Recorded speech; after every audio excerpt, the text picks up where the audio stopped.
I am here today with Gil Walsh from Gil Walsh Interiors in West Palm Beach.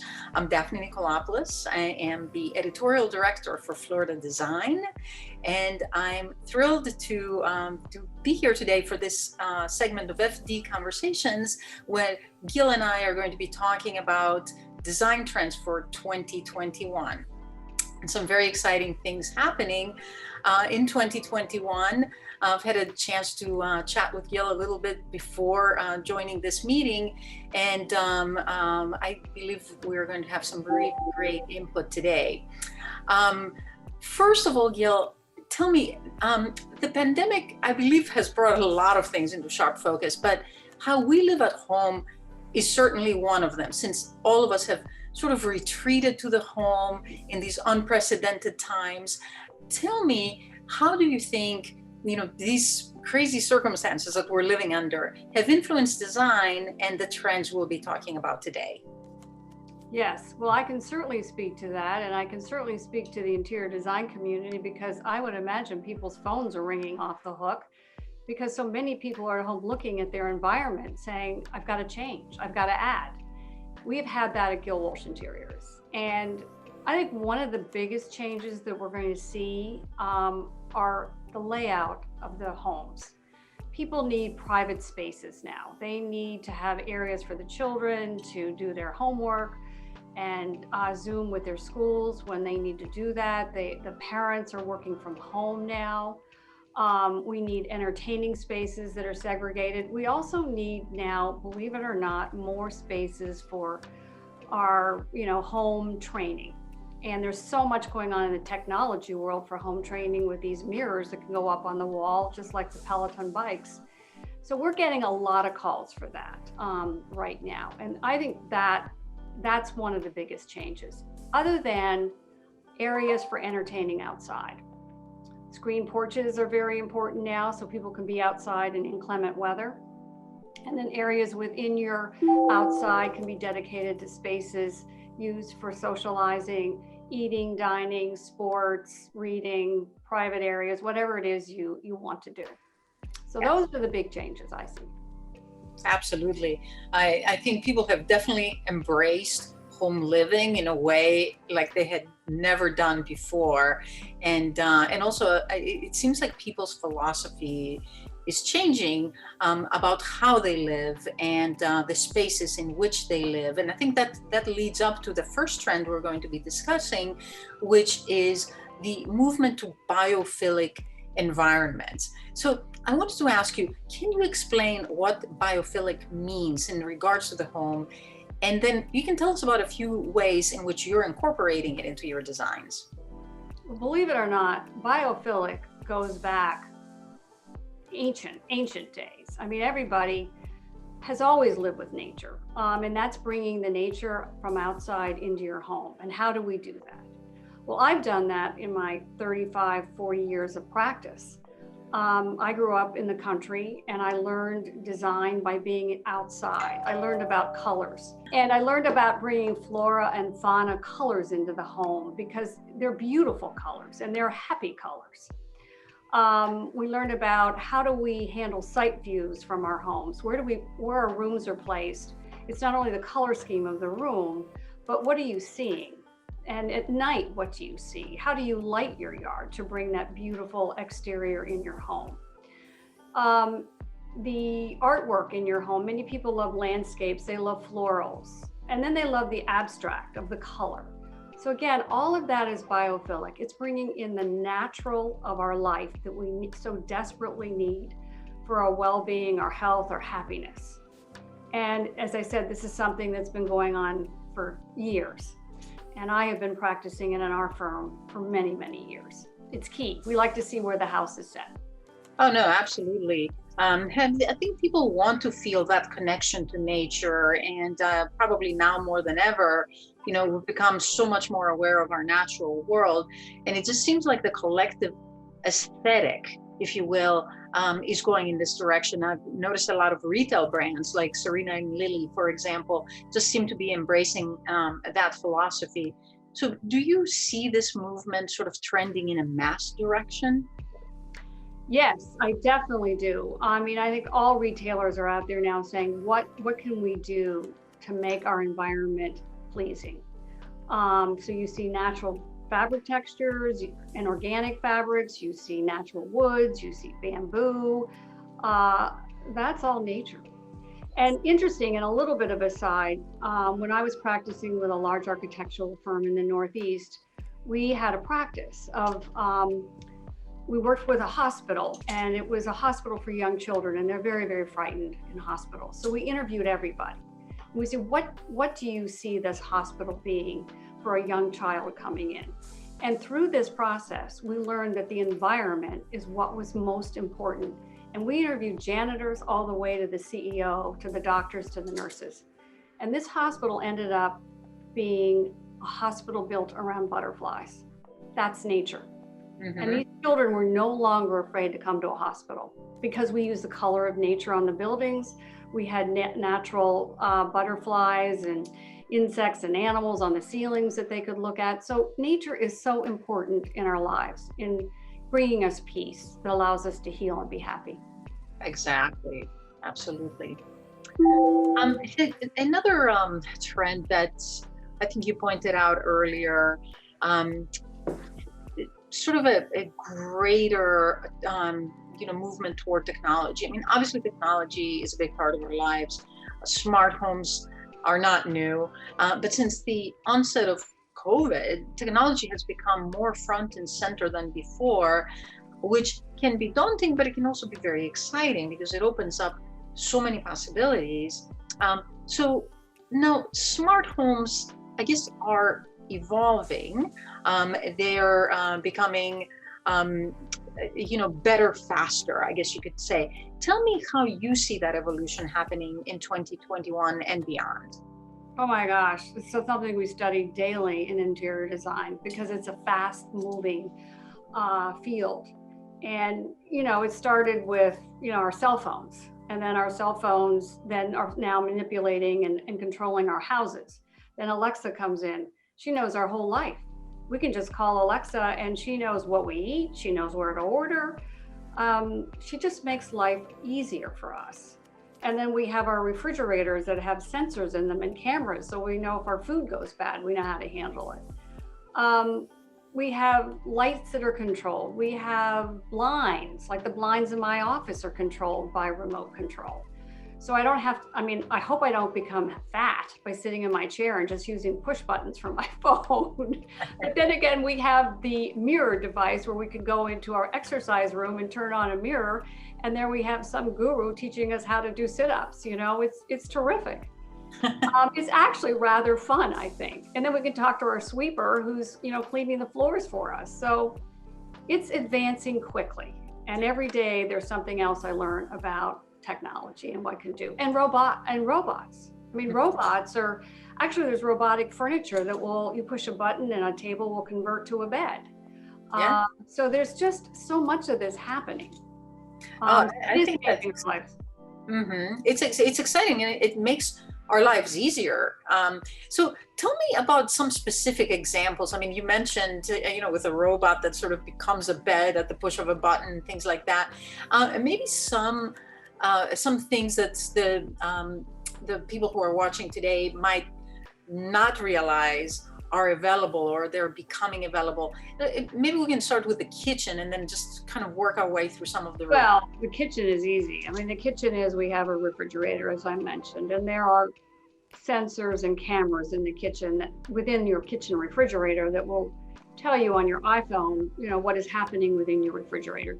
If you're at the grocery store and you're shopping, you can just go on your iPhone and then you can see what's happening in the refrigerator. And you say, oh, I need this and I need that. And then you can look at your berries and say, oh gosh, it looks like a little mold's growing. Maybe I need some more berries. Then we have kitchen counters, kitchen islands that we can work with that can literally become a credenza. Your cooktop, your dishwasher, all of the surfaces can have doors and tops that will cover it, and all of a sudden your kitchen disappears.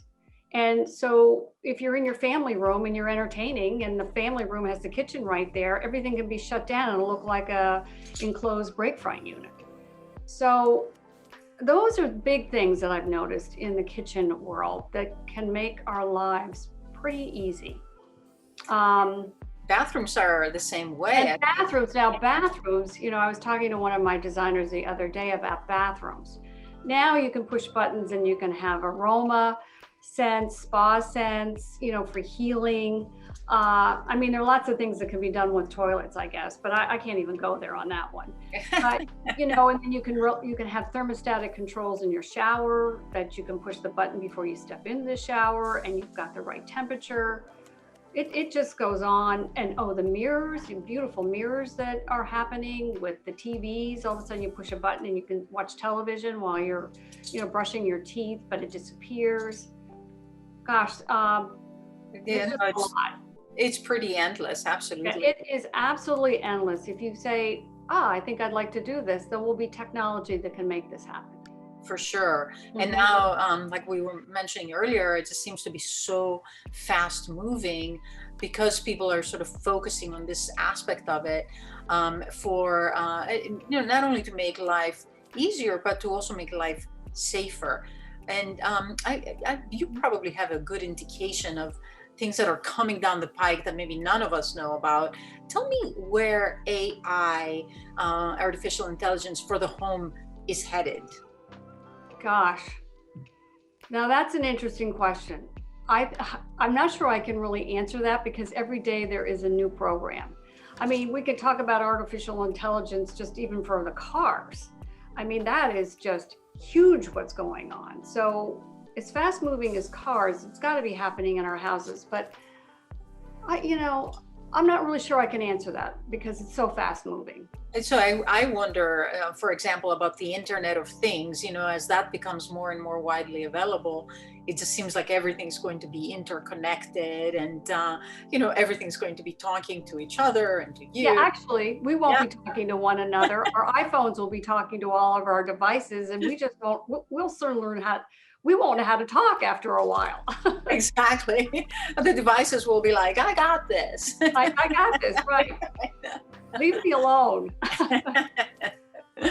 Oh, so let's move on to another trend, which is one I personally love because I've always been kind of a form follows a function advocate. So I'm always happy to see a greater move toward a purposeful design, as you call it. So with indoor outdoor lifestyles and this desire to have open but uncluttered spaces, this is more important than ever. So tell me how purposeful design plays into your interiors. We have used purposeful design from the get-go. But what we like to do is take our design and make it an art form. So for instance, we all need chairs because we have to sit on something. But why not make the chair beautiful? Why don't you make it look sculptural, but yet it's comfortable? And that is literally how we look at every piece of furniture that goes in our home. We look at tables, coffee tables, dining tables. We look at the bases. What makes that beautiful and how do we see it? Do we add a glass top or do we have a wood top and we change the base so that it doesn't really matter?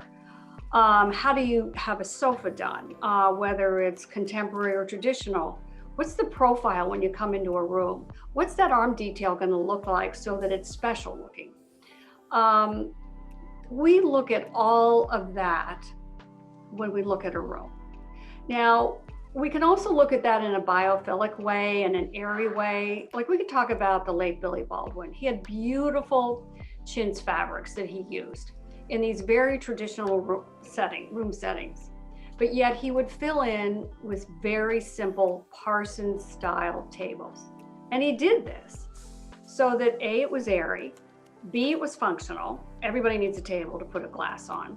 C, it was pretty with the chairs, but yet it allowed the light levels to come into the room so you could really appreciate the collection of what you saw outside.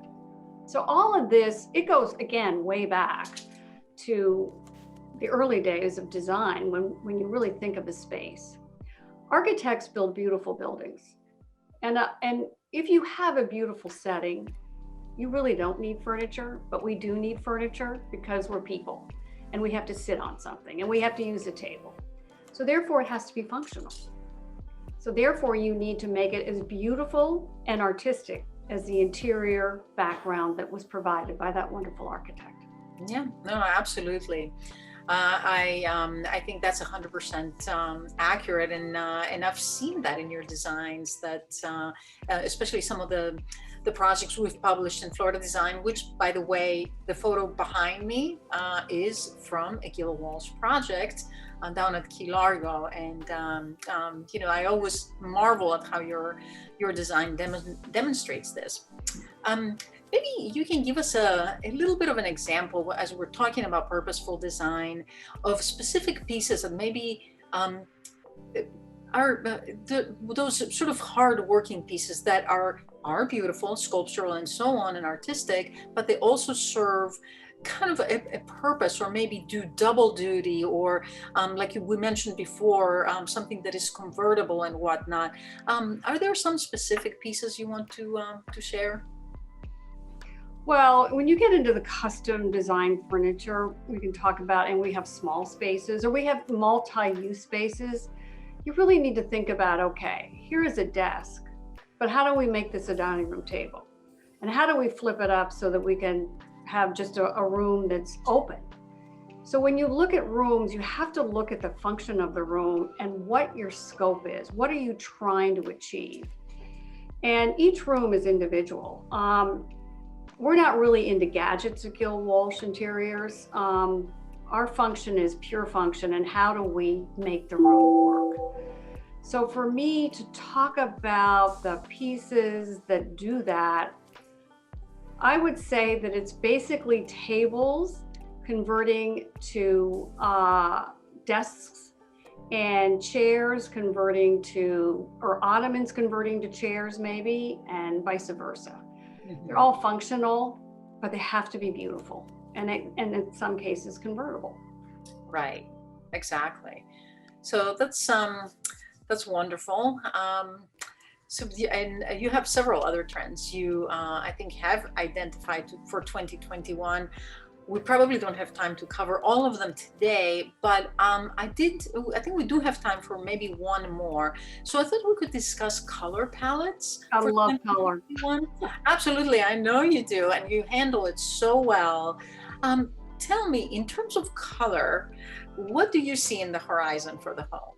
Well, what's out there is, if you follow fashion, clothing fashion, it's the big tip off. You can see what's happening in the marketplace. And if you see that, you see shades of green, you see a lot of that. You're seeing shades of blue, and you're seeing shades of gold. So you've got dark and warm contrast always happening. But they're organic colors. They're colors from nature. They're colors that were used to dye rugs. So they have gray tones to them. The red is more brick, it's more burgundy, there's brown tones in it. The green has more grays and blues to make it a little off color. They're more off color. And the gold has a lot of brown rubbed into it so that it's not a bright gold. And then there are soft peaches that are they've got sort of a pinkish cast to them. So again, they're all off color. But that's beautiful, because using off colors, the hue changes, the intensity changes, and you can put all of them in a room together and they are in harmony. And that's a real gift that an interior designer can give a client, to help them understand how you blend the colors so that they all are happy together and they don't conflict with the outdoors, because you want to bring that outdoor feeling into your room. Yeah, no, exactly. I think most of us who are not interior designers are definitely clueless when it comes to that. Yeah. And people, as I'm sure you've seen, sort of gravitate to white or neutral design. Yeah. And sometimes shy away from color because it feels daunting. Like you don't really know how to combine it. So it is really fantastic to find somebody who can bring those colors together, because color makes you happy at the end. Well, you know what? It's all biophilic. People are afraid of color, I think, for two reasons. They don't know how to put it together, but they're also worried that they're going to get bored. But if you look outside every day, everything's colorful, and you never get bored with going outside. So why would you get bored in your house? So it's really how you put it together. and you'll never get bored. Exactly, that's true. I think that's a very good point. If you follow what's happening in nature, chances are, life sort of mimics nature in so It many does. ways. And, why should interior design be any different? Absolutely. Absolutely. Just follow nature, everyone, and you're totally safe. Exactly, and I Yeah. think the same goes for materials as well. I think that probably the natural materials is following again the biophilic and sustainable trend and whatnot. Yeah. Those sort of natural textures, colors, materials come into play. And they do. And they're easier to clean and maintain. So that's another very important aspect of the natural textures. And they just feel better, I think. Yeah. Well, they do feel good. I love them. Exactly. Oh, wonderful. Well, this has been really great, and I know you have much Thank more you. to say. And we always keep these conversations short, but maybe you can come back sometime and we can discuss some specific projects, and we can see how these trends kind of are put to use, because this has been very enjoyable. And I thank you for giving us your time today. Thank you, Debbie. I look forward to another session and we can talk more about technology next year because there'll be something invented tomorrow. Some things that we don't even know about right now. That's Exactly. but guaranteed they're coming down the pike for Yeah. sure. All righty. So thank you to everyone for joining us, both on Zoom and on Facebook Live. I'm Daphne Nicolopoulos, the editorial director of Florida Design, and we will see you next time.